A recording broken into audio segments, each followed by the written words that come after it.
New Year! For Auld Lang Syne. Happy New Year, Alasdair. How does the song go? I don't know how to sing it. For all the great... I don't know. That was so nice. Thank you. Oh, Do you know, do it again. Do you know what I've just realised is that this Christmas special was both a Christmas special and a New Year special. That Moffat, that sneaky bastard. That sneaky bastard, Stephen Moffat. He knew what he was doing. Oh, well, Happy New Year, Alasdair. Happy New Year. It's not Happy New Year for us in the recording booth just yet.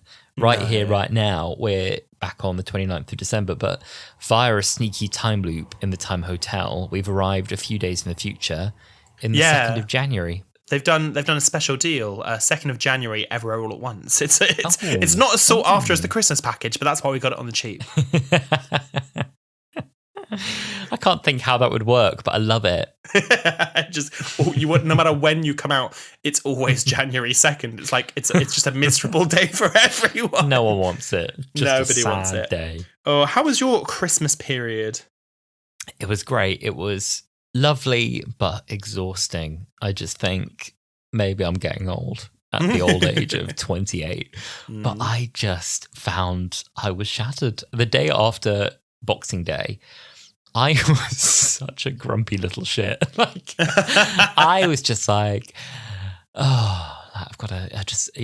everything was too much. Everything was too much at that point. I just needed to sleep for 100 years. I'm now recovered, you'll be pleased to know. But it was actually lovely. It was great. It's just, when like the indulgence catches up with you a little bit and then you're like, whoa, okay. Yeah. I feel like I'm sat on my stomach. I had so much food and so much to drink over the Christmas period that like I sit down and like if I drop something, I'm having that moment of like, as I go to like bend down. Bailey's is no longer a treat, but a way of life for me. It's been consumed tonight. Yeah, I'm still on the rum. I've had wine. Wine was a big one for me this year. I received a lot of rum as gifts, and I'm going to try, and I'll say it on the pod to commit, I'm going to try and do dry January. So I'm not going to try and drink all this rum by January, but I am astutely aware that it's going to be sat in my house, so it is kind of staring at me. But yeah, no. That's a really healthy way of doing it. Looking at a bottle of rum and saying, I'll get this out the way quicker. That's because then it won't affect me next year. It'll be fine. That's the attitude I had tonight. I had 2 Cosmos and a glass of Bailey's and then said, time to record. And I think that's a really good attitude. I love recording buzz. We had someone message us on one of our socials recently because we had said in a previous episode about the galley cab that one of the Bad Wolf attendees was drunk and had to be let out. And they messaged and was like, who was drunk? And my immediate reaction was like, which of us was drunk? As in, like, me and Alice recording. I was like, was it that obvious? And then I was like, oh, no. One of you's drunk. Which one? Which one? I don't know. Oh, we did have, it was so funny. We had one of our dear listeners. It's lovely to see you all at Galley Cabs. We had a few listeners come up to us, which was really lovely. And one of them had obviously had a couple of drinks and they were like, oh, you're from Wholala. I love Wholala. And I was like, oh, thank you so much. They went, I can't remember your name. And I was like, it's 3 letters. Oh, my God. It's. I love that. We always get funny answers to that. It's like, oh, yeah, it's. One of you. Sam and Graham, or they'll say like Alistair and John. It is funny. Close enough. By the way, I'm Alistair. And I'm Sam. Hello. 3 letters. Hello. But then you can't put that to a face easily. No, I know. We'll have to do video pod in 2025. Well, look, talking about lovely listeners, I do have a fanecdote. I did mention it last week, and I thought I'd read it on the pod. It's more just a nice email, to be fair. I don't even know if we're continuing to do fanecdotes. I would love to read more, but this is just a really lovely email. They're just letters. They're just letters. They're letters from listeners. They're lovely letters. You can email us your lovely letters at hulalapod@gmail.com. This one is from Matt Smith. He says, I'm Matt Smith, not that one, a listener from California in the USA, just reaching out to say that I love the pod and wanted to shout out that you're my #1 podcast on my recent Spotify Wrapped. Yes. To be honest, the competition was not even close. Thank you so much, Matt. That was so right. He said, with 4,275 minutes listened overall, I'm pretty sure the vast majority of that is Wholala. I found the pod last year on Twitter and have since listened to most of the episodes of the backlog as they come out. I was also inspired to write in because of the recent discussion of the Raston warrior robot from the 5 Doctors. I love that character so much, and when I visited London last year, I brought back merch of that Camp Diva plus the speared Cyberman home. The spear is removable, photo attached. I did attach, me and Alice have a shared doc. I did attach the photo to the shared doc so you can see the detachable spear, which I love. Love. Lastly, Oh, this is interesting. Lastly, I would love to provide some hot takes in defense for the return of Dr. Mysterio. I'm not saying it's my number one Christmas special or anything, but as someone who isn't really into superheroes, I think it's a solidly good episode that could do with the reappraisal. Harmony Shoal are creepy villains with great Big Finish's recent debut opposite the Fourth Doctor. It shows Nardole to be a full companion and more than simply comic relief, but still funny, him ruling constant... Ooh, I'm going to have trouble saying this. Constantinople. It's been a while since I've watched this episode, dear listener. Constantinople is iconic, and it deals with the Doctor's loss of River Song after their happy ending on Beryllium in a fittingly bittersweet way. I just know Mr. Huffle is still in the TARDIS somewhere. Plus, it sort of serves as a prelude to my beloved Series 10 Nardole Stan alert. Anyway, Merry Christmas and Happy Holidays. P.S. My name really is Matt Smith. No relation, but love him. Love it. Well, thank you for listening as well, Matt. Thank you Lovely so much. to hear from California. How exciting. I know. Also, I love just like the things that Doctor Who fans stand that are so different. Mm-hmm. There's just such fierce loyalty to such random parts of Doctor Who. Yeah. Like we're quite classical kind of like Jackie Tyler fans, you know, dull, default, boring. But I love that someone just comes in and is just like hardcore Nardole stan. Yeah. I'm like, yeah. I love it. Oh, also, this has led me to... I'm gonna walk away from my mic, dear listener. I'm still going to bring Alasdair with me because I'm going to call with him. So I'll let Alasdair continue to speak as I walk away. I have something to show him, but it's not on camera. So Alasdair, hold the line. Is it Nardole? Okay, he's walking me through the corridor. He's in the wardrobe now. He's rifling through boxes. He's really digging in. He's going right to the back. Oh, camera's on the floor. I've got a view of Sam's crotch from the floor. And now he's returning to the microphone. Okay. I've got no idea what it is. No idea.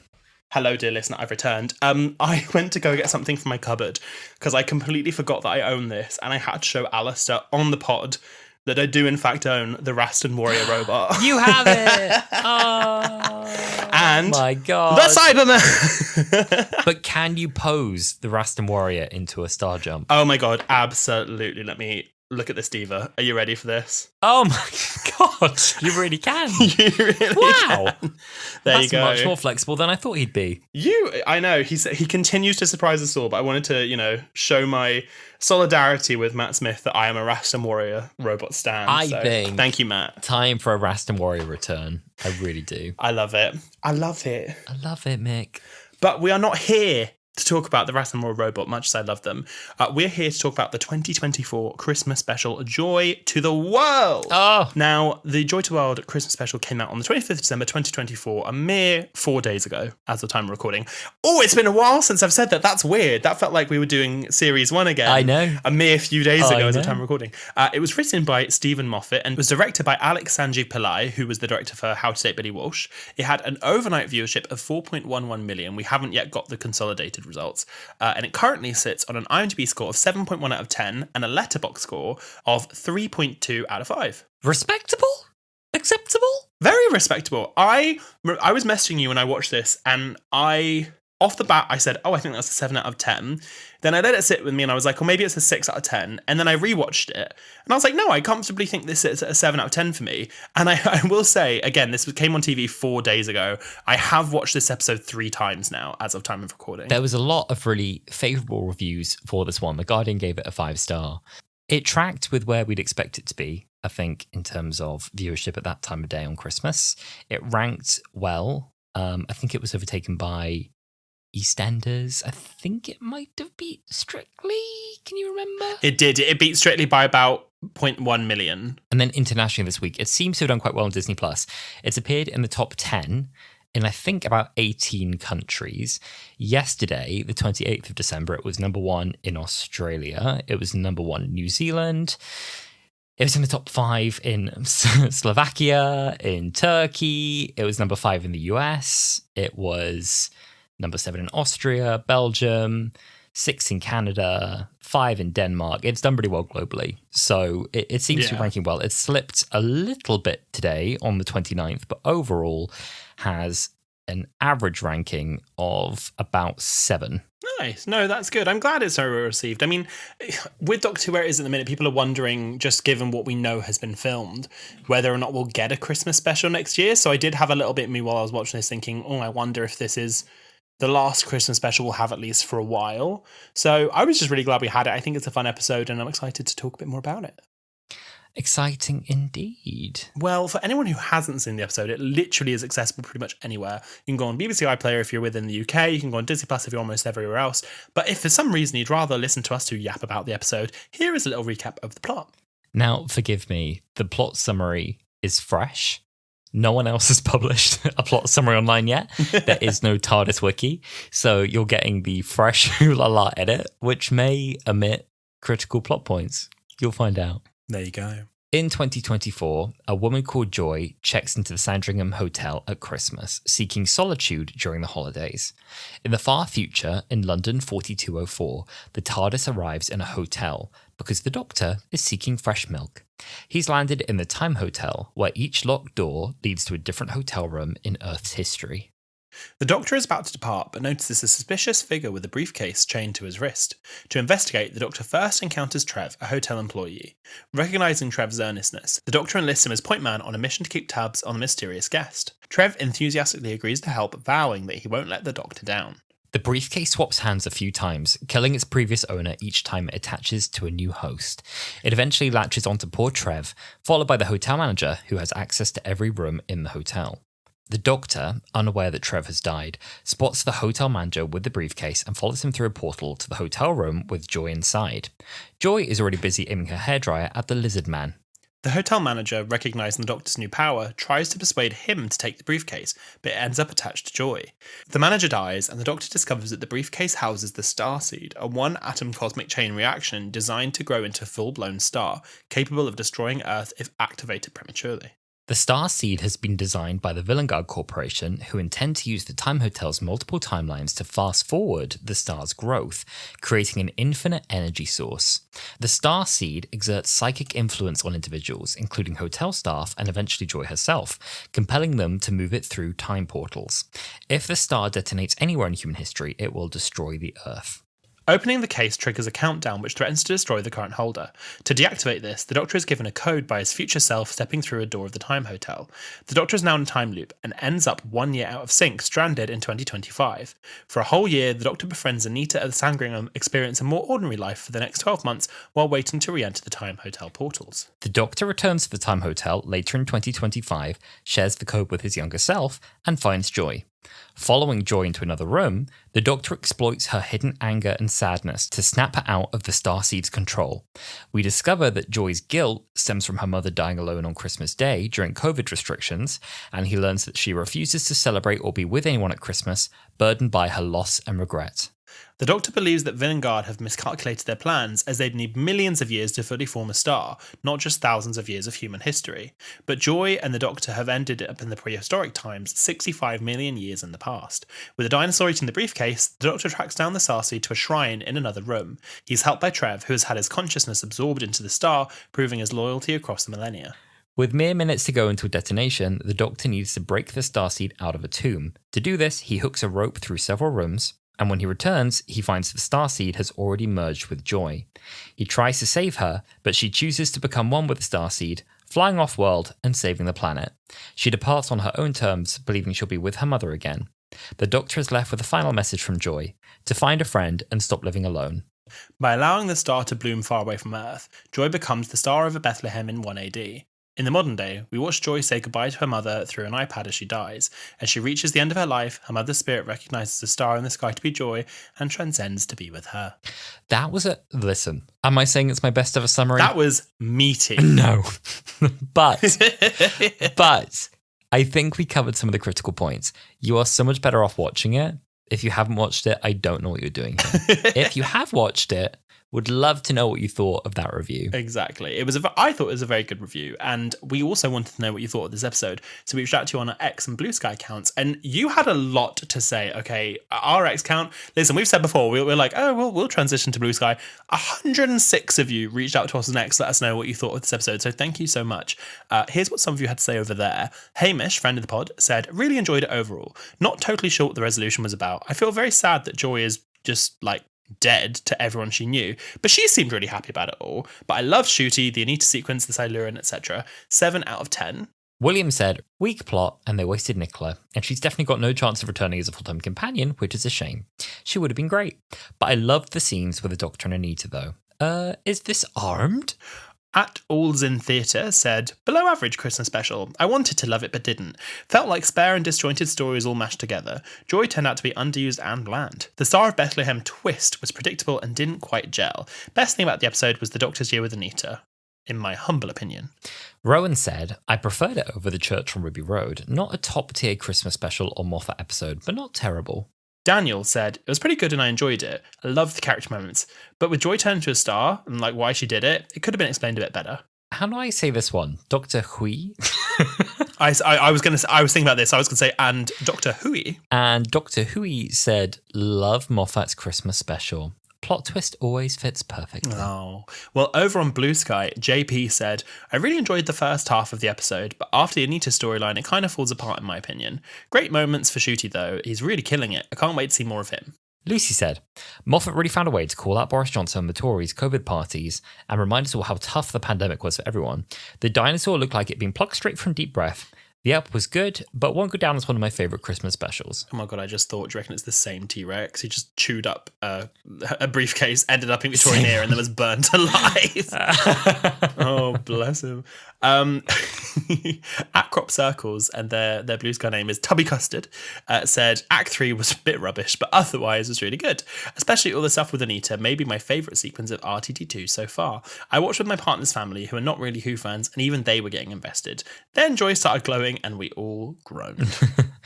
Kate Riley said, really enjoyed the app and then saw that people found it mid and pointless, but I found it a fun app and episodes don't need to contribute to the wider story all the time. Gazzy Gaz said, I liked it. Not one of my faves, but very good. Some things could have been done better, however that can be said about any Doctor Who episode or serial, except The Enemy of the World, as that is too perfect to change anything about. And then finally, Rem said, I enjoyed it overall, but the ending didn't work for me. It's off that the theme of the episode is never spend Christmas alone, but the Doctor is happily alone at the end. In my opinion, the Doctor needed to visit Bethlehem with Anita instead of arranging the job offer. Well, look, we're 20 minutes in, and I think it's time to talk about our thoughts. It is. I think overall, I think we should say what we think overall, and then we'll dive into it a bit deeper. Overall, I think this is a really fun episode. I really like it. I agree that the ending is weaker than the beginning. By about 2/3 in, I was texting you and I was like, this is a really good episode. I'm really, really enjoying this. And I do think the ending is a bit cheesy and it's not a perfect episode. There's stuff to be asked and questions to be answered. But I think that at Christmas, I really agree with that post on Blue Sky that said that not everything has to contribute to the wider story. I think this is just a fun Christmas romp, and that's exactly what you want, especially from a Moffat Christmas special, with a little bit of heart to it. And overall, I thought this was a very good episode. I felt, well, first of all, what do I think? I think that there's so much pressure at the minute watching any episode of Who as someone who wants Who to do well, but understands that Who is in a position where it needs to keep justifying its continued existence. That there's an added pressure that I think as a Who fan, you want it to be a likable episode. And I think when it then does something a bit creative or a bit different or a bit complex, I sort of go, I don't know. Because it's difficult then to separate, am I enjoying this? Or do I think a general audience will enjoy this? Are the family in the room with me enjoying this? Do you know what I mean? I sometimes definitely that gets in the way of it. Yeah. And that always makes you feel a bit awkward because then I'll have Dad in the corner who's not watched an episode of any part of season 1 or any of the last 5 years, and he'll be like, I don't get it, this is just silly, isn't it? And I'm just like, well, no, it's not, because X, Y, and Z, this makes sense, but they can't quite, it's awkward with a general audience in a way that I think watching some of the older Christmas specials of RTD1 were very accessible. Donna Noble, Runaway Bride, is very accessible because Donna's your way in. Killer Christmas Tree, Christmas Invasion, very accessible, very grounded, very early into kind of the new lore of revitalized Who. There's not layers and layers and layers of complexity to it. Yeah. Whereas this one is quite a classically Moffat wibbly wobbly story. He introduces a bootstrap paradox, a time loop. he brings in like fairly tricky concepts that I think are fine for a seasoned Who fan, but probably a bit more fiddly for an audience that isn't used to like the mechanics of the Who universe. So I enjoyed it. I don't think it's one of the best ever. And I think I'd agree with what people are saying, which is broadly that it felt that the real heart of the story was between the Doctor and Anita, even though Anita wasn't really the guest star of the episode. Nicola was, and Joy was. And so when we reached that kind of emotional climax with saying goodbye to Anita, we then went into this third act and picked up back again where we were. And it was like, oh, we're back here. And then it felt like a very rushed conclusion. And I think when you think it through from Joy's perspective, the kind of day she had, it feels like Joy's story is quite tragic. And yet it tries to kind of end on quite a heartwarming, lovely, of course, joy to the world note. And this star that everyone is seeing in the sky, and they're feeling kind of, hopeful and inspired by this thing. And it's kind of a sad story. I feel like I would have loved them to go one of two ways. I would have really liked them to pull the wool from under us, where we're advertised that Nicola Coughlan is going to be the guest star of the episode, but she's actually only in the first 5 minutes, and Anita is the person we're following throughout the episode. I would have been very happy with that. I like that concept. But the other thing that I think they could have done if they wanted to have it weighted as they did with Nicola Coughlan's character and have the ending they had, is I think we needed a bit more... It's not even that we needed more backstory, because we get the backstory with her mum, but all we see, like you said, from her character of Joy is she lost her mum at Christmas. Since then, she spent every Christmas alone because she doesn't think she can face her family. And then she dies. And whether or not you want to say she's living as a star and she's in the sky and she's giving joy to people, she dies. Like, everyone around her thinks she's dead. And I think that if you had her life be a bit like, she's always been alone, she's never had anyone, she's always been an outcast, and then suddenly she finds her purpose and her way of connecting people and her way of, keeping to her name, of bringing joy to people, I think that could have been the way to go. Whereas as they did play it, I think we as the audience followed Anita and rooting for Anita more, and we didn't really have enough time with Joy to feel that emotional connection. And then when she had the ending, we were just like, oh, that's a bit sad, and that is jarring to how they played it as quite like a happy, triumphant moment.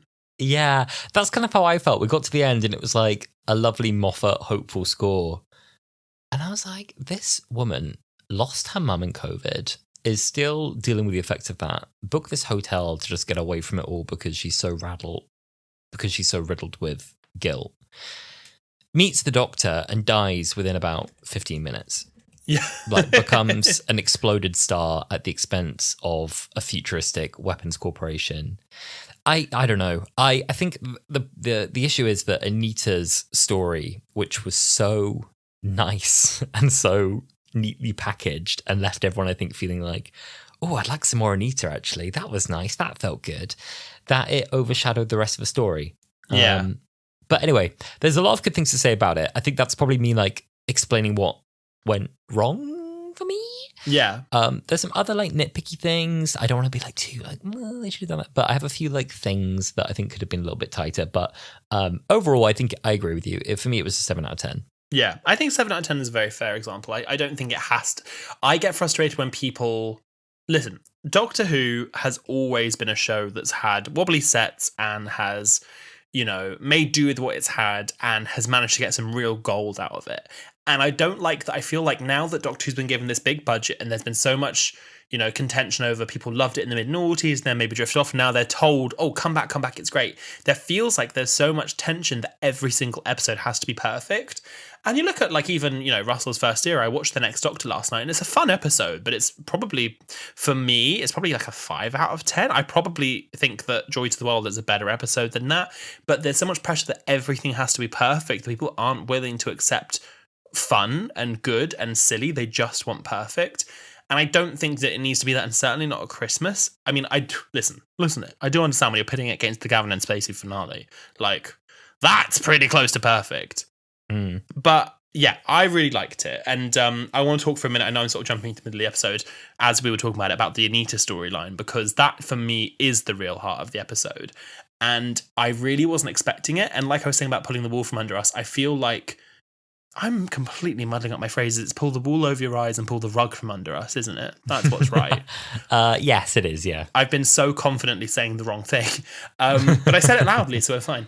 No, I really like that we as Doctor Who fans who watch all the fluff around it, like I made a comment about the T-Rex while I was watching and everyone was like, have you seen this episode before? How did you know the T-Rex was going to be in it? And I forget that like not everyone's seen every trailer, not everyone's watched every comic relief clip and whatever.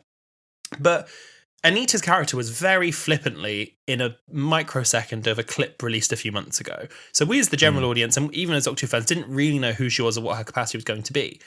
And within, like, the 10 minutes of screen time she probably had, we've connected with her, some might argue more than Ruby in ways. Like, in a real deep connective way. And I think to do that in such a short space of time, for a woman who, on paper anyway, she is dressed quite plainly, she has a very simple haircut, she has a very simple job, she doesn't want lots in life, to have that emotional connection between her and the Doctor in such a short space of time, that when you have their sad goodbye, it feels very earned, was a real feat to me. I really, really loved it. I felt that way about it as well. I was really like taken aback by how much I cared about Anita. I've now got a picture of Anita on my screen as we talk about her. 'Cause I was going to credit like Steph Diwali was so good as Anita. And I think what's funny is part of the point of season 1, that conclusion, was for us to really root for Ruby's story as Ruby's an ordinary person. Her mum's just an ordinary person. And isn't that wonderful? Like something in the simplicity of that, like just two ordinary people, but that being so important a thing and such a precious thing. Like there doesn't need to be a greater explanation than that. There doesn't need to be another layer to that. It's just, anyway. And then I think they sort of delivered that with Anita being a genuinely ordinary person. An uncomplicated, ordinary person, but we get so attached to her, who just does end up in the Doctor's world. For Anita, it felt like they built a really plausible romance as well between her and the Doctor, which was so interesting because there's a conversation in there as well where she's like, oh, have you got a boyfriend? And she's like, oh, he's like, oh, no, me, no boyfriend, no. And she's like, oh, yeah, who needs them? But there's clearly some tension there between them as well. And I was like, okay, like I feel like there's some bi-rep going on here, which was nice. Like, there was a nice kind of like understanding from her as well of just like, it felt so genuinely casual the way it was dropped in, just being like, oh, you boyfriend. And they had some kind of love, like whether it was like platonic or not, I actually don't even know. But there was something there that was so interesting that actually I don't think was really there with the Doctor and Ruby. There was a friendship there with the Doctor and Ruby, but there wasn't whatever there was here between them. Yeah. There was something very intimate about, their like chair nights, like something about them doing something very ordinary on a very regular basis. There was something much more sad about the Doctor's goodbye here than there was with Ruby, which was really weird. Yeah. Because it felt like he had a reason to go and he'd been keeping it from her, but she was like, but I always need to go at some point. And it's fine. It's okay. Like, I need to go. And then, a bit of humor in it. Oh, you're married. It's like, oh my God, no, I'm not married. And he's left her a little TARDIS wrapped up on the desk and he was going to try and sneak away, but she catches him. And then she gives him a very accepting goodbye, which is like, go, like, it's good, it's fine, go, like, just think of me sometimes. And then he's crying because he recognizes this is the goodbye he could have always had, that goodbyes are hard, but they're necessary. It's like, it was a lot in that wasn't there, I don't think, with Ruby. But I think probably because we know that Ruby's story isn't finished and Anita's story could end here. Anyway.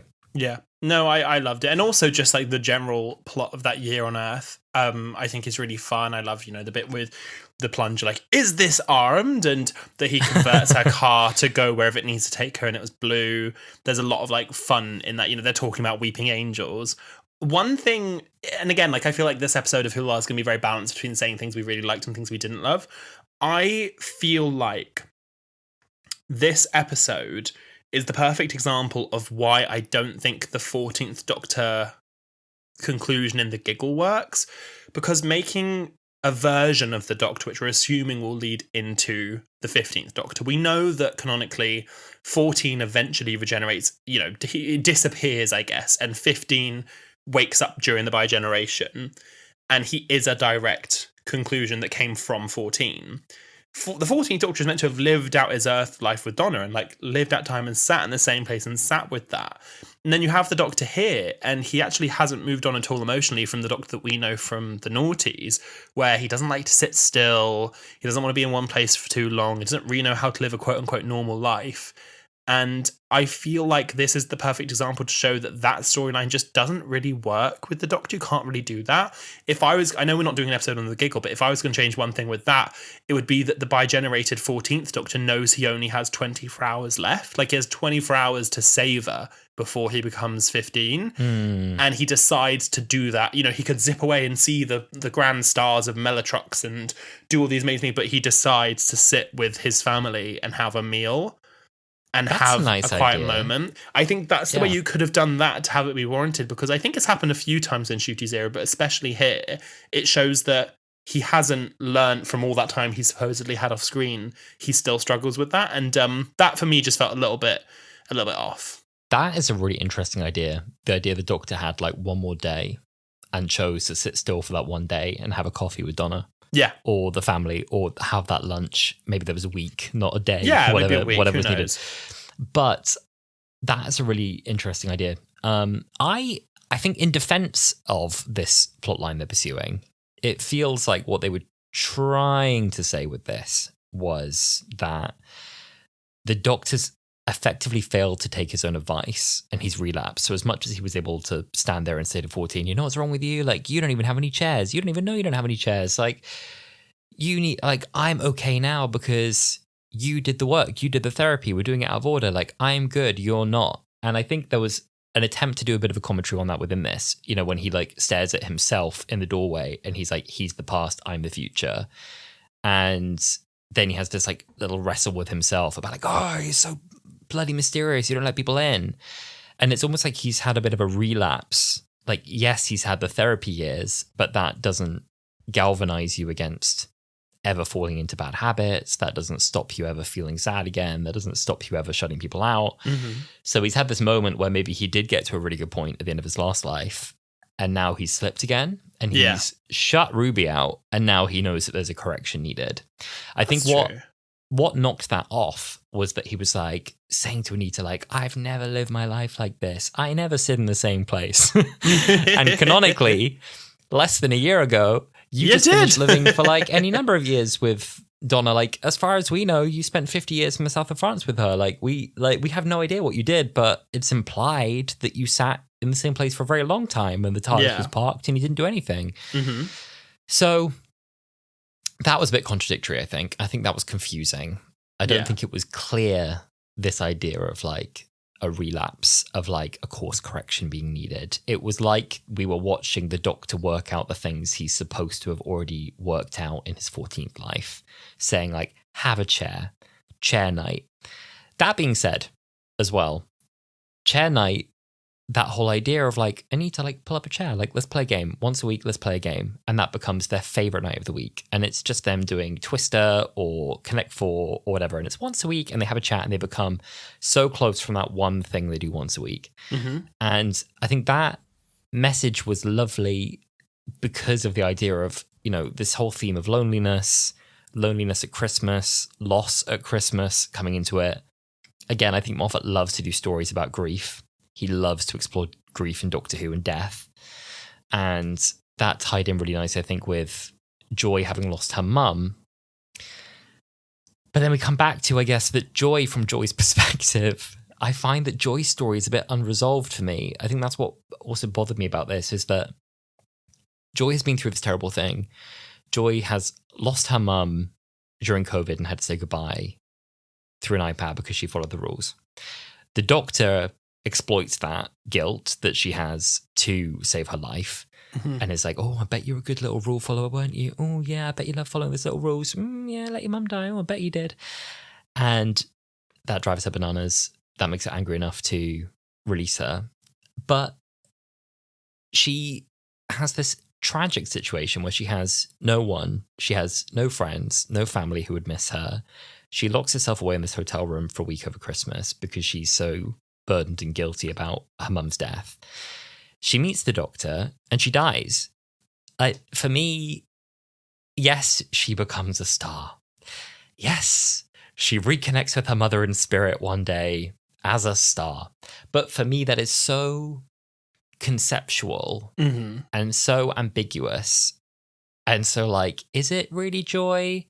Is it a computer program? Is it a star? Is it, that it doesn't feel like a satisfying way for Joy's story to end. It feels like a really sad end for me. Well, for me, I guess and again, I feel like I keep leaning on previous aspects of this era of Doctor Who, but it seemed to me like what they were trying to do was push it in an entirely new direction and say, this is the Doctor Who you knew, but we're doing something new. And I think that the Doctor of the noughties era really relied on the trauma of the Time War.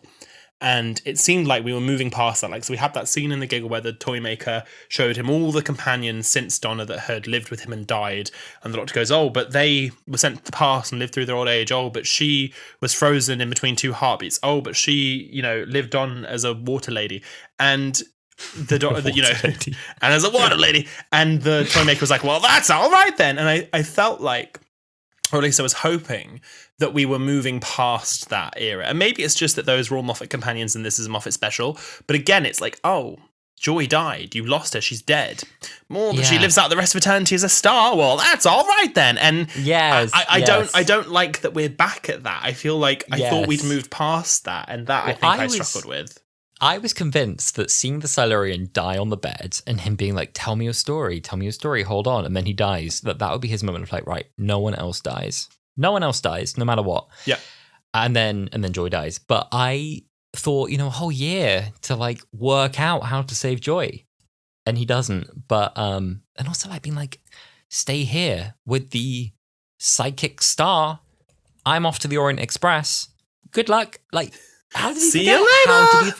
How did he forget? Yeah. I mean, listen, I don't want to get too stuck on that. There's a lot of other really nice things I want to say because I think I'm getting too into my critique of the overall story. There was a lot good within it. Let me fire off a random thing, but I think an important thing. Yeah. The sets are so good. Now, I'll balance this in a second, but I'll start by saying I think the sets were gorgeous. Like, one highlight was the Orient Express. The Orient Express set was so good. Like, something that I think we just take for granted. It in just like the quality of it, the detail of it, the curtains on it, the seating, the little doors, like all of it looks great. The Orient Express was a beautiful set. The lobby in the Time Hotel was gorgeous. The doors to all the different time periods look so polished. Like beautiful, beautiful sets. What else did I like? London 4204 as well. Like the CGI, the visuals they came up with look so good. Yeah. I thought it looked fantastic. Like when they just did that little establishing shot of London 4204. And it also looked quite a hopeful version of the future as well. I think often when we do these kind of like futuristic shots, it's quite bleak and awful. Like, London 2000 years from now. And it's just like a sort of cyberpunk dystopia. But it was quite beautiful and it was quite clean and it was quite lovely. And they had, like bright red monorails and things and it looked nice. And I thought that was nice. And so I think I really liked that. Even like, the shots of the Orient Express going through the mountains, like all of that just looked stellar. So I think visually this was a really nice episode for me. With the caveat. Yeah. With the caveat of the final scene where Joy is facing away in Bethlehem, having consumed a star. If you remove that one thing, I think it's a great episode visually. I agree with that. I think that the visual effects there's something about Doctor Who, and I don't want to blame Disney for this, but like since it's done the Disney partnership, that like there's a lot of like when you look at like, for example, David Tennant in the Last of the Time Lords and he becomes Space Jesus, and it's ridiculous, but it has a different feel to what they were doing with Joy that just feels very synthetic in a different way. And I don't love that, but I agree with you that overall I think it was amazing. I was wondering when they were doing the Orient Express section. I was like, is this a pre-existing set? Like, have we seen this somewhere else? Like, did they just build this for this? For me, it was the shot when they were outside the tent on Everest and they saw all around the other tents, and I couldn't work out if it was a set build or CG. And I was like, that's amazing. Like, this one shot of them looking up at the star, they have this whole believable set of the top of Everest. I loved that. For me, I loved the doors. No matter what the shape of the door was, whether it was a tent, whether it was like a rectangular door, whether it was slanted, you have the white circle around it and it covers everything. So it's like everything is unique, but it is still uniformed. For me, I think this episode was littered like house down boots with Easter eggs, which I loved. For me, something that I adored was the Mr. Ben reference. I don't know about the people of our age listening to this, but I grew up watching Mr. Ben. I would watch it with my grandparents, and I love Mr. Ben. And as soon as it was on there, I was like, oh my God, that's Mr. Ben, the Red Knight. Like, I know exactly what they're referencing. I thought that was so fun. And all the other time period costumes that are around, I feel like the world building for the hotel was really well done. The one thing that I didn't No, that's not true. I was going to say I didn't love it. I don't really care that much. But one thing I thought was interesting is that every single room we see is between the 1940s and present days and our present day. I think it would have been fun to pop heads into other worlds from 2024 to 2040-02.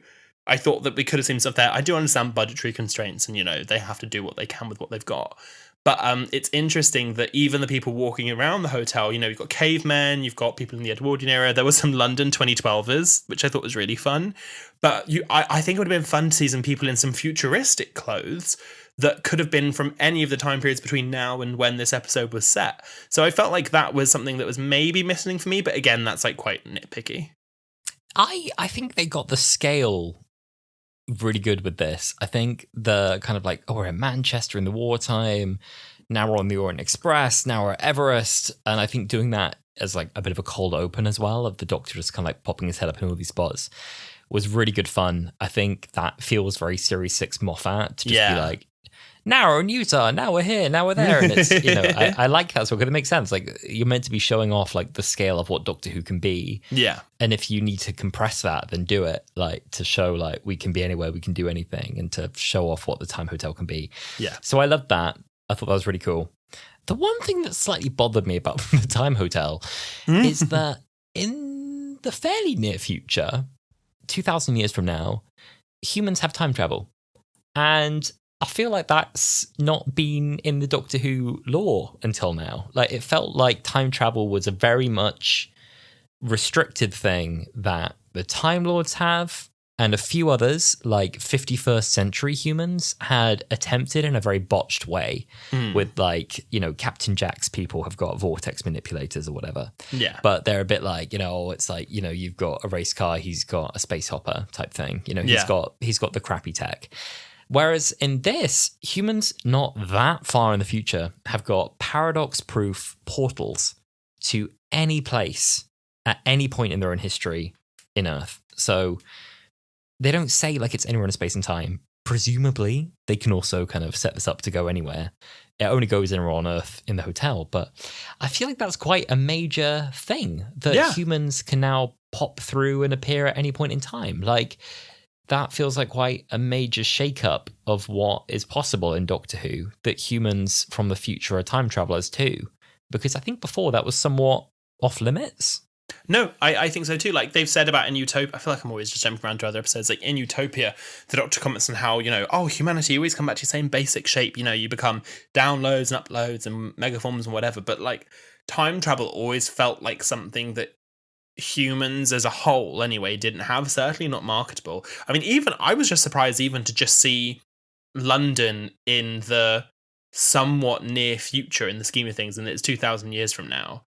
And I thought that in its own was quite interesting. But then when you give time travel within that period of time, not only is something that we've discovered, but it's something that's marketable and sellable. And not unique enough that people are just checking into this hotel and walking in and just asking, hey, do you have a room? Like, hey, is there any room in this hotel? Like, this isn't shocking at all. Like, it's not surprising that I thought that was interesting anyway. I don't think it's a bad thing. It's not a bad thing, but I certainly thought that it was interesting. And I like that at this point in history, like I kind of assumed from the trailers and stuff that the Time Hotel was going to be on another planet because, you know, you've got a Silurian working front desk. And I love the Silurian. I love that they included that. And I think that's really fun.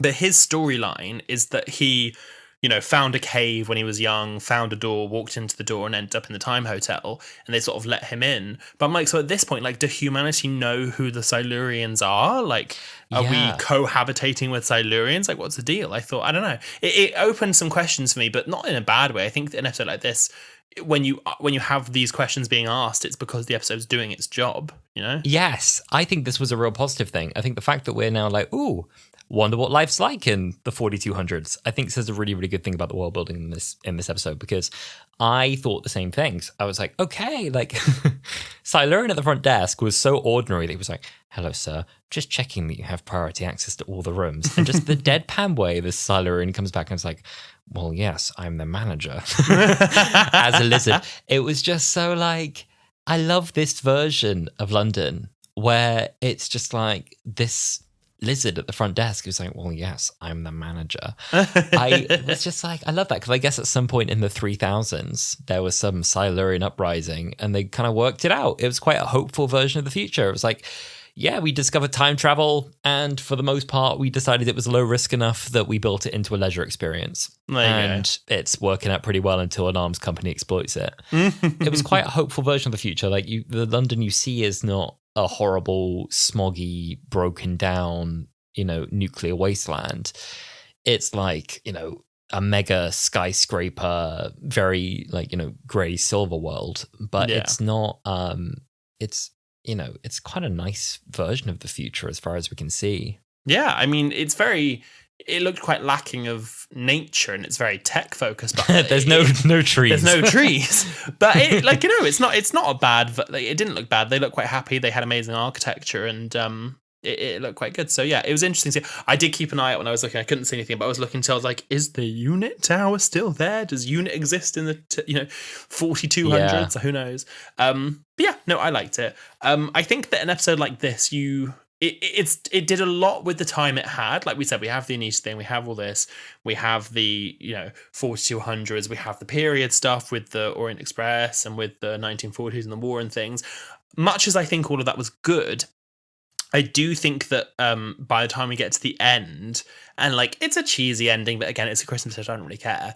I think that what they were trying to do with Joy, to go back to her for a second, meant that it didn't necessarily feel earned. And so I wonder, with the time they had, whether taking one of the time zones away from, Orient Express, Everest, 1940s, and giving Joy a little bit more time, whether that ending would be deserved. Because I want it on record, when we spoke about this last week on Wholala, before I'd seen the episode, I said, I bet the weapon for Vanguard will be the Star of Bethlehem, and I was right. So yeah. There was some guesses, including yours. There were some guesses that's what it would be, the Star of David, and that we would see the wise men. And we didn't see the wise men at the end, but we do see 3 camels. So it's all there. It's all laid. There was more theories that the Doctor would be one of the wise men. We didn't go that far. I don't know if we even needed it to say Bethlehem on the screen, but people said until that came up they hadn't recognized that's what it was. I was surprised. So the people I was watching it with were like gagged. It came up and it said, they were like, oh, when they saw camels, then when it said Bethlehem, they were like, oh, and I was like, really? Like, are you not getting it? But I don't know. So maybe, yeah. Yeah. I don't know. I didn't love it. I didn't hate it. It was fun. It was fine. It was fine. Okay, I want to talk about the character of the Doctor briefly. I really feel like Ncuti's really settling into the role. He's always been great. Like from day dot, from I think I'm really me, from who sees a ladder and decides to hop on. Like, he's been in it. He's been great. But there was a bit of a swagger in this one that I noticed with like, ooh, why am I grabbing the Sonic? Why have I put my coat on? Even just like the little faces he pulls when he's stealing milk from a hotel. I just felt that Ncuti's really settled into the role of the Doctor, which really excites me for season 2. Yeah, 100% agree. I love Ncuti's Doctor in this. For me, and I thought this consciously when I was watching it on first viewing, this felt like an actor portraying the Doctor who had had a break between his first series and this. That's what it felt like to me. It felt like he'd done a series already. He had that under his belt. He had a little bit of a break, and now he's come back to the role, and it's like slipping on a new pair of zippers, so to speak. And I know the face you mean when he goes, well, I guess I could just get a fridge. And like does that face. And he felt like the Doctor to me in this. It felt like he always had the scene. And like you said, he's always, since day dot, he was born to play a Doctor. Like he does the Doctor very well. But in this, I felt he had a certain je ne sais quoi that I don't, it's not even that I thought was missing in the other ones. I just really noticed it in this one. I thought he did really well. I liked his reassuringness to Joy. I liked the whole thing where he was like, you are being mansplained by a briefcase. And she goes, I thought I was being mansplained by you. And she's like, you're with the Doctor, honey. It's mansplain central. And I just feel like Moffat knows almost more than anyone who the Doctor is and how to write the Doctor. And I love that we get to see this Doctor written by Moffat because he just does it so well. And yeah, I really felt like Ncuti took ownership of the character in this episode. There was a couple of tweets that went around that really captured this. The first one was from @Mr. which went, make Doctor Who a weird gremlin guy again, just bopping about being rude and strange. Let him steal milk. And I love that. And then the quote tweet on it, which was @Physician12, said, no one writes the Doctor like Moffat. Like, I don't even care. He understands him. He's a little freak who commits the occasional theft because he's silly and somehow broke. And I loved that. I really, really loved that. Like, I think I agree with, like, make this man a gremlin, make him a weirdo. Like, he's an alien. And I think there's so many funny ways to express his alien nature and the fact that he thinks he is untouchable and is. Like, he walks into a hotel, parks his time machine in the lobby, steals milk, and then commandeers one of the staff to accompany him on a mission. And just does it. Like, it's funny. There's a lot of, as well, I think, the 12th Doctor, again, written into this by Moffat in the same way that he did with Boom. But I like that there's a commonality between 15 and another Doctor that we can all recognise, especially when the Doctor is being really nasty to Joy and he really brings out the manipulator. And people were actually saying that one was very 7th Doctor, and they were like, close enough, welcome back 7. But you're right, I've said it before, but I really do feel like Moffat understands the character of the Doctor very deeply. And I feel like in this episode, I loved all of his scenes with Jeff. I almost feel, I mean, obviously I love the new stuff, but I almost feel like his stuff with Jeff, even though Jeff was in the episode for like 2 minutes, for me, I always say, people are like, Anita should have been a companion. Anita should have been a companion. And I don't think she should have, because she isn't a character that befits that role. She is happy where she is, and like her moving to the time hotel is like her accomplishment and what concludes her story. Joy, much as she was sold to us as that, I don't feel in any way showed the realm of being a good companion. She wasn't, that's not who Joy is. Like, she didn't fit that role. If anything, I feel like the Doctor and Jeff scenes together felt the most like what a typical Doctor companion scene feels like to me. So I really enjoyed seeing their two, interactions when the Doctor realizes Jeff's dead and he has that real moment of sorrow, but then he's like, Jeff, I love you. I really physically love you. Like, I thought that was really, really fun. The Doctor was not mournful about Jeff's death. For the hotel manager, he's like on top of him in the bed, like, tell me your story. Jeff dies. He's like, you've what? You've died? Oh, yeah. Oh, no! That's a shame. But what does that say about the Doctor being performative for the person dying? Like, what does that say about the Doctor when he sees Jeff's dead? He's like, well, he's already dead, so there's nothing I can do. Whereas when he's dying and he's still alive, he's like, no, please, hang on. But also for the way that the Doctor just assassinates Joy's character, just pulls her apart, and then it's like, there's no bad way to save someone's life. Like, I saved your life, whatever it is, what it is, it's fine. Like, hug, work it out, it's all fine. But Joy remembers every word he said, and at the end of her life, before she becomes a star, she says everything you said was true. Like, she's like, well, you were right. And it's weird because the Doctor smiles at that, and it's like, of course, joy to the world. But this woman, you pulled her apart so completely that at the end she was quite happy to die, and burn and become a star. I found that quite bizarre. I think it's good. I think this is introducing good questions about, the morality of the Doctor. Yeah. Some other things.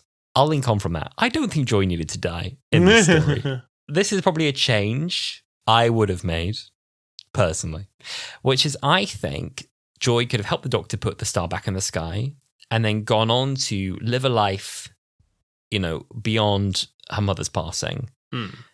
And there was a really good theory that was put out on Twitter, which was essentially about the takeaway from this is about religious extremism. And it said, this is the theory. Villengard's goal was to inspire the very religion that would eventually evolve into the church. You remember the church from Boom. As seen in Boom, the church is Villengard's number one customer. The whole thing is a capitalistic bootstrap paradox. The Doctor assumed that Villengard's plan involved blowing up the planet, but Villengard's plan actually worked perfectly. The starseed bloomed and the flesh rose. The Doctor said the case emits a psychic field which possesses people, and that's exactly what happened to Joy. She killed herself to explode into a star and convinced herself it's what she wanted. That's religious extremism. And we do see a moment in the tomb where Joy's eyes flash gold as the Doctor departs the room. I was trying to work that. I'm like, is she still possessed? Like, because I think it maybe just wasn't very clear. Is she still possessed? Because they say something like, Valengard is nothing. We are so much more than that. I'm like, but you haven't really distinguished that, like, you're not doing what they set out for you to do, you know? Well, there's a moment as well when they're facing the dinosaur and she's like, I was so beautiful. I was a star. I was so important. And the Doctor's like, now it's just the conditioning speaking. It's going to wear off. And there's a brief moment where it's like, but was it the conditioning? Is it just what Joy really thinks? Yeah. And so I think there's a question there. I think what maybe lets this episode down is that there's such a happy, jaunty, lovely, hopeful Murray Gold score at the end. And then the Doctor smiles, goes, of course, joy to the world. That we're left to kind of interpret it as a happy ending. But I think if there'd been a little bit more ambiguity around that moment, like, was this Joy's choice? And is this a happy ending? I'm like, is she still possessed by Valengard? Right. But then I guess then we have, everyone looks up to the star and says, what a lovely, joyful thing it is. Girl, it's a star. It's a burning ball of gas. It's sad and it's happy. Happy tears. How human. Oh, how human. Yeah. I don't know. It was ambiguous for me and not in a good way, and I definitely had family members asking me at the end, and I was like, I don't know. Like, there's some things Doctor I'm willing to overlook. My mum got really stuck on the fact that the Doctor, she's like, where did he get the code from? And I was like, he got it from his future self. And she's like, well, where did the future self get it? From his past self. And but where? And my dad was like, it's a time loop. Like, he got it from the old, he got it from the new. And he was willing to be like, yeah, that's what it is. And I was like, yeah, that's what it is. But my mum got really stuck. And I think what made her feel better is that Joy was like, wait, that makes no sense. And the Doctor's like, yeah, it doesn't have to make sense. And like, because the episode acknowledged, it doesn't make sense. Like, she could move on with that. Whereas with the thing at the end where she becomes the star, I'm like, was it Valengard's programming? Was it fully Joy? Was it whatever? I don't really know. And like, I'm happy to move on from it, but like, I don't know. It also, there's a little stickler me. So my final point really is that I think that this episode does suffer with my general critique of season 1 of Doctor Who 2024, which is that it is doing plot points from previous episodes of New Who not as well, where the ending of her becoming a star is really emblematic of Astrid Peth becoming a star in the 2007 Christmas special. And so I'm like, if I had a nickel for every time a one-off blonde companion from a Christmas special became a star by the end of the episode when they really died, I'd have 2 nickels, which isn't much, but weird. It's happened twice. But also, the episode ends with, it's the second Christmas special within this new era. When you look at the second Christmas special of the original New Who era, it was The Runaway Bride.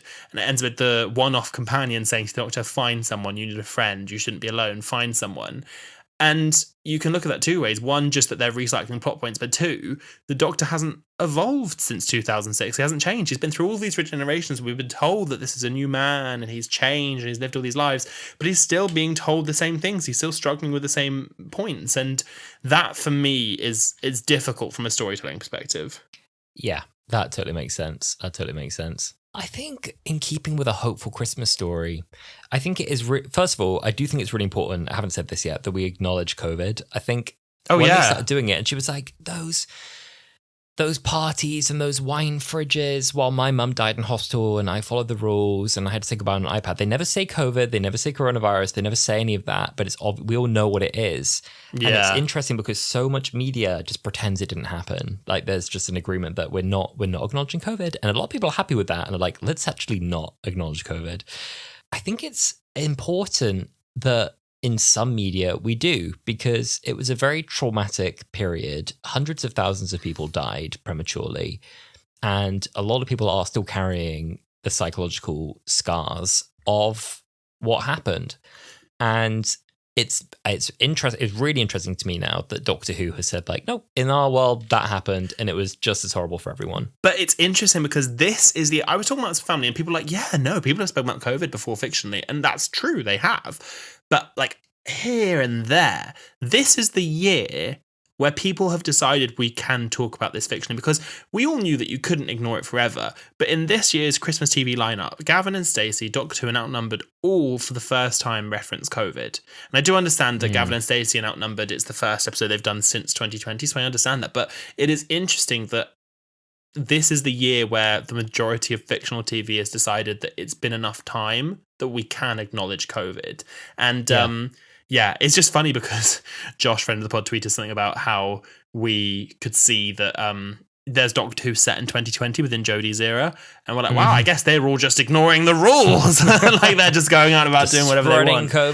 Spreading COVID around. And it's an interesting thing to see them acknowledge it and not pretend that it doesn't exist.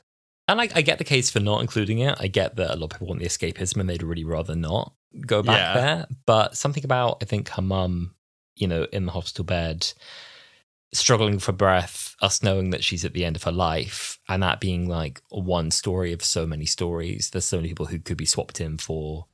Oh yeah, we all know someone. We had a family member. We all had a friend. Yeah. Yeah, it was quite shocking, and it feels now like it was so long ago. And it isn't that long ago. So I think it's great we acknowledge it. I think then following on from that, I think then the conclusion of not letting Joy have a resolution from that and not move on past that is a shame. In a way, another option for the story would have been the Doctor could have brought Joy and Anita together. They were both in the same hotel. They were both lonely under the same roof at Christmas. They could have been friends. How... So I was watching this live and I turned to my brother, and as soon as Joy said she died on Christmas Day, I went, she's going to go into a room and see her mum, because this hotel goes to every single Christmas throughout history. Christmas 2020 exists. Joy could have gone to see her mum in 2020. And I thought the conclusion was going to be that they, released the star together. The star flies off into the sky, blows up as it did, but Joy is not with it. Like, maybe the people who have already died joined together in the same way that they did, and they said, we've gotten rid of the Valengard's coding system, we're going to go up in space and we're going to save the world. They do that. Joy stays behind and she watches them, goes back into the hotel with the Doctor, and then goes into a door and spends Christmas with her mum. And that is how I thought the episode could have ended. Personally, at least in this moment when I'm recording this episode, I think that's probably how it should have ended. I'm now like playing out in my head. I'm like, would this have worked? I think that there's one question. I like the idea that she gets to be with her mum at the end. The follow-on would be the Doctor is there with his time machine with a direct portal to new Earth. We could also save her mum, but then we open up a new Pandora's box, which is why the Doctor doesn't just solve COVID. If he becomes too involved in COVID specifically, it gets a bit messy. But I think you just visit. It's a visit. The compromise is that, which is that she gets to do the one thing she regrets. Now, that would be a real tearjerker, because then you'd have so many people who watch who would want to be able to do what Joy does there, which is go back and be there. That would, I think, be very powerful. Is it a good idea? Am I thinking it through? I don't know, because we've just come up with this on the spot, but I think it's a really interesting option. It's an interesting idea for something they could have done, at the very least. It is. Yeah. I think it's more emotionally wibbly wobbly timey wimey. I was about to say emotionally fertile. Oh god. And much more emotionally fertile, much richer territory. Shut up. Much more interesting. It hits you in the feels. It hits you in the feels harder than what they did, I think. Yeah, I think so. Yeah. But it's interesting. Yeah. It's interesting. All right. It's time for us to do a quick rattle through of any remaining points, because we're at time, dear listener. One more thing, rope resolution. After we just had a rope resolution, Empire of Death, like, I'm good with ropes. I'm like, sure. Oh, I thought that was more of a link to Church on Ruby Road. Oh, yeah, maybe that too. I was just like, nice to go back through the rooms in a big finale, but, using, tugging something on rope for a big finale moment. I was like, I don't know. Also, I didn't understand how the tomb was a hotel room of any sort. Imagine like, check in, and you're just kind of I know, you're just in the hotel room with you're in a tomb. Maybe that was the spa. Maybe there was a little water feature behind it or something. Sure. I love the Doctor emerging in his dressing gown. I think the Doctor in a dressing gown is an oddly comforting visual that I like, and I'm glad they did that. I really liked Joy's reference to the filthy game that she felt people were playing with the lizard man in her hotel room. When she's like, oh, it's one of those hotels. Oh, they're like, the flesh will rise. And she's like, don't be disgusting. Don't be disgusting. That was really, really funny to me. The drawings as well, the Doctor does and puts all over the walls of the briefcase in Old Gallifreyan, like all the scribbles and notes he puts all over his wall were gorgeous. Apparently it took the graphics department 11 hours a day for 15 days to do all those doodles. There's an Unleashed bit with one of their trainees called Danny, and he's drawing them. It's a lovely detail. I loved it. And the Ruby cameo I thought was quite nice. It just reinforced for me, why are we not ringing her? Like, why? Yeah, I know. When the phone rang, I was like, oh, the Doctor's calling her. And then they're like, hi, mum. I was like, my main thought, I was like, which mum? Like, which one? Yeah. And then final nitpicks of this episode. The fly that Joy speaks to is too small. When she's like, oh, you're in here too. Hello, I thought I'd be alone.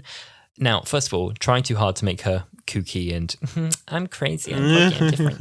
I'm speaking to the fly.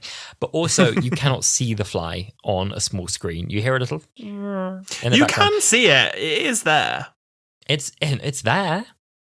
But if you blink and miss it, you might think the Joy is speaking to herself and she's slightly insane. Fair. And then one really nitpicky bit. When we're having this whole like showdown of like the Doctor. One really nitpicky bit. And then, the Silurian comes through, and then Anita comes in with the towels. Anita is so like, whatever. Like, I don't care. Whatever's going on here, whatever. I don't want to know. And she obviously, I guess, is also thinking like, yeah, sure, it's a sex thing, whatever. But when he goes like, the star seed will bloom and the flesh will rise, Anita goes, oh, I know. And then backs out of the room. And I was like, is Anita in on this? I know. I did have that moment. I was like, what do you know? And then I was like, oh, what do you know? Nothing. Because also when they come in, like Anita goes, oh, I'm sorry, this has never happened before. And I was like, as in, you know that people come through? Do you know, I was having a bit of a minute. I would have cut Anita's appearance in that scene if I could change it. That bit confused me a little bit. No, that's anyway, very fair. Nitpicks. Well, hey, who are we if not nitpickers? Right. Well, look, before we get into too much nitpickiness, I do have a little bit of a game for you.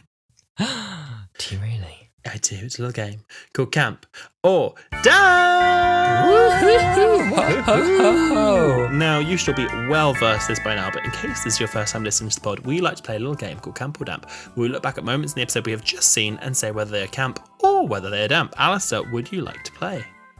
Yeah. Yeah, no, actually, no, I don't. No, sorry. Mr. Ben's costume shop, camp or damp? Camp. I think a nice, very British inclusion and a nice nod for people like you who got it right away. I got it with a nudge, but a lovely inclusion. Good fun. I loved it. I thought it was so fun. The Doctor's Year on Earth, camp or damp?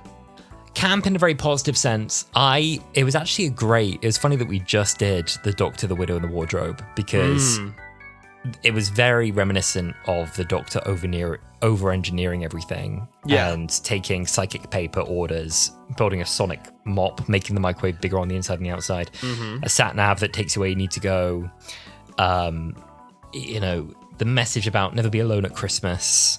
It was a lot of nice little callbacks, I think, to that. It felt very, very that. It was very fun. And finally, the Star of Bethlehem being Joy, camp or damp? I think it's really funny. I have no gripe with it. I think, I've not seen anyone from a religious perspective say this to me is deeply offensive. I watched it with my reverend father and he was just kind of like, okay. Sure. But I think even if you wanted to read it that way, you could decide that it was God's will that Villangar would explode a star over Bethlehem at that time, if you so wish. I don't think it does anything to contradict the Nativity story necessarily. it's. I wish Joy wasn't in the star. I wish it was Joy's star that she had helped release with the Doctor from the TARDIS. But ultimately quite camp. I think, we did a tweet saying like, "Hello, Joy. Yes, sorry, bad news for you. Your mother evaporated today." There was a lot of discourse on Twitter this week about, Joy's mum becoming glitter and sneaking out the window. But obviously it was meant to represent, her mother's passing and do that in quite a beautiful way, that she was kind of becoming one with her daughter again, which was a beautiful thing. And a beautiful sentiment. A beautiful sentiment. And if not at Christmas, when? Exactly. If not at Christmas, when? Well, look, I've also got a couple fun facts for you about this episode. So originally, Russ Davies was supposed to write this Christmas special, but he had to dive straight headfirst into series 2. So he didn't have any time. He never ran out of time. So he asked Stephen Moffat, he said, "Would you like to write it?" And Moffat said, "Absolutely, yes, I will." I'm going to get him just a load of ritalin. When he next comes to any event, galley cab or whatever, I'm just going to be like, "Russell, come here. Come here. I've got you a suitcase full of modafinil. Here you go. Now, here you go. When you get home tonight, have a strong coffee with that, and you'll have season 2 done in a jiffy, all right?" Well, you might have to go with Stephen Moffat, because this is actually his 50th script for Doctor Who. This is his 50th script, and it'll potentially be his last, because he said that he hasn't written any scripts for season 2, and as far as I'm aware, he's not written any scripts for the spin-off either. So as of right now, this is his final Doctor Who script. I will remember you. It's funny because it's the first Christmas special as well that's not been written by the incumbent showrunner as well. So lots of firsts in this area. The bar in the hotel is called De Tambles, after the main characters in The Time Traveller's Wife. Stephen Moffat wrote the script for the TV adaptation and has stated that the book partly inspired the character of Viva Song and her relationship with the Doctor. So lots of ties to The Time Traveller's Wife in this one. As mentioned, we also have Mr. Ben's, which is the costume shop in the animated kids TV series, where the character of Mr. Ben goes in the costume shop and tries on an outfit, and then he is suddenly transported into the world of that outfit, which I thought was fun. Camp. Something that I knew, but something I missed. Both Ncuti Gatwa and Nicola Coughlan respectively played Ken and Barbie in the Barbie movie. Oh, I didn't know that she was in it. Yeah, she was No, she wasn't the president. Was she in the World Peace Corps or something? She was on stage giving a speech because she wanted to be in it more, but she was too busy filming Bridgerton. But they said that they could fit her in for one day. They'd write her a one-day role. So she was in it for a bit. Something we didn't mention, but we both noticed, Joy's mother is staying at the Royal Hope Hospital, which is the same hospital that the Doctor met Martha Jones and was transported to the moon. Oh, and if you've seen the teaser clip for Series 2 in Unleashed, I think they're back in the same hospital again. I think they are as well. Blooming egg, they can't stop it. And finally, this is fun. I actually missed this. Joy's last name is Almondo, which is Italian for to the world.